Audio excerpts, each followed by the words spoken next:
In early January 2004, the edifice carefully constructed by the White House began to crack. Faced with a tenacious reporter, George W. Bush finally admitted what he'd always denied. We've had no evidence that Saddam Hussein was involved with the September the 11th. In mid-January, Paul O'Neill, the president's former Treasury Secretary, published a book in which he revealed that the war had been planned well before 9/11. In his book, he describes George W. as a blind man in a room full of deaf people. O'Neill is to be charged with leaking a document dated February 2001 to the press, Plan for Post-Saddam Iraq.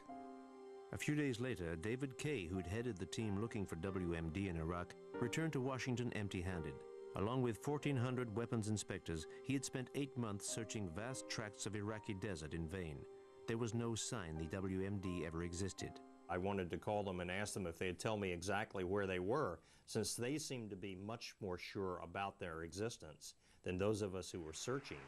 On January 20th, 2004, Bush gave his State of the Union address, relying on David Kay's findings to lend weight to his assertions. Already, the Kay report identified dozens of weapons of mass destruction-related program activities. Had we failed to act, the dictator's weapons of mass destruction programs would continue to this day. For all who love freedom and peace, the world without Saddam Hussein's regime is a better and safer place. I resigned essentially one day after the State of the Union address.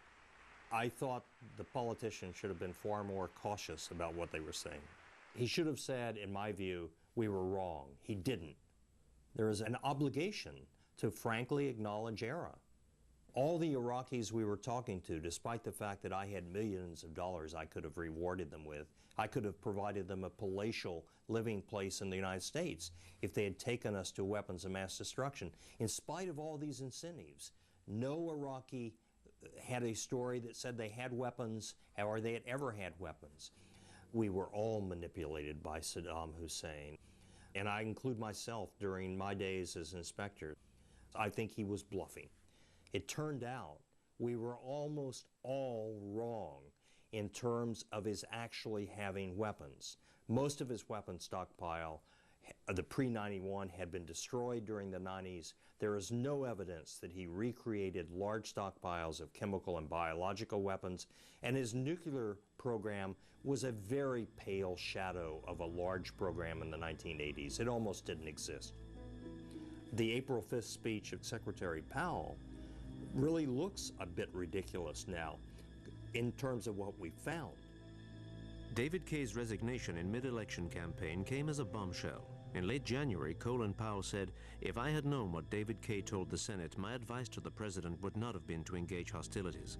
On February 5th, the CIA Director George Tenet commented publicly for the first time, "We may have overestimated the progress Saddam was making. Our officers never said there was an imminent threat."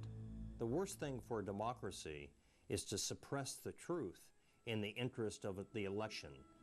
The idea of preemptive military action every time you have a threat is a genuinely crazy idea. We went to war for the wrong reasons on the basis of a serious deception and error.